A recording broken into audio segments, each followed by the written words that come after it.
Thank you salamat. So, dito po si Kalingap Jomar guys. So, syempre, tatanungin din po natin siya about dito sa sa nababalitaan natin na baka possible na matigil yung mga lab team ni Kalingap Rob.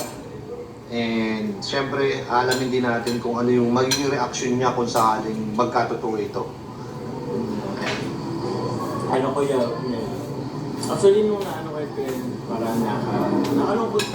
Kasi tawag niya, tigil yung tsaka parang ano kasi ganyan, di ba? Ilan na ba tayo? Part-time na ba? Ang job? Nasa 93? 93, Oh, so parang konting, ibuto lang sana parang ganun.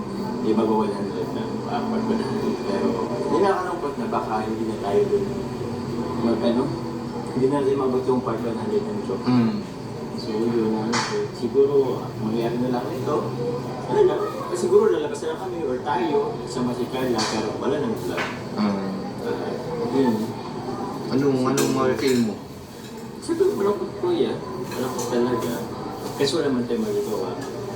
And ano rin kasi, naintindihan ko naman kung sakaling may mag-desisyon yun.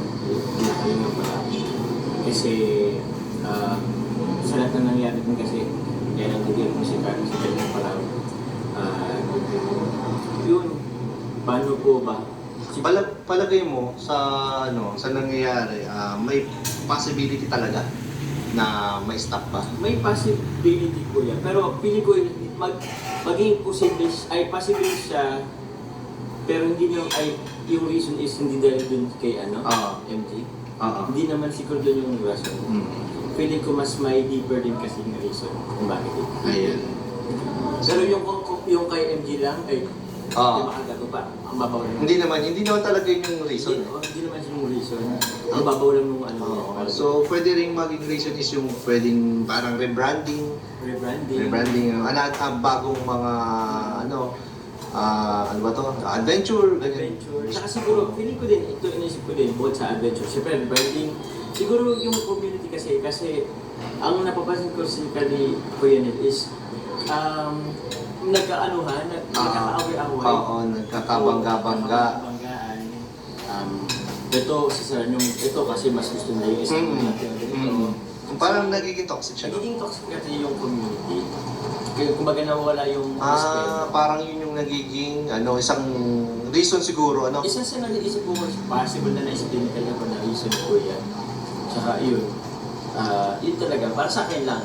Pero ano bro ang kung sakaling may stop ang mga love team ng Kalingap ni Kalingap Rob, ano yung pinakamamimiss mo? Yung samahan, tapos siyempre, sa inyo? Oo. Yung banding namin talaga ni Carla although makapabanding naman talaga kami kahit wala nga. Sabagay, parang di naman kayo masyado affected doon. Ang feeling ko kuya, ang maapit ko lang yung viewers. Yes, pero kami yes. is, sim lang din, labas, live sa labas, hindi man sa vlog, pero kain, dinner, C3, baka nga mag-C3 din naman kami, wala namang doon, kaso di nga lang i-vlog or masama sa live. Yes. So, malakakalungkot lang siyempre. Ay yung mga viewers, ang feeling ko medyo Maapektuhan. So, ayun. Salamat bro. Salamat.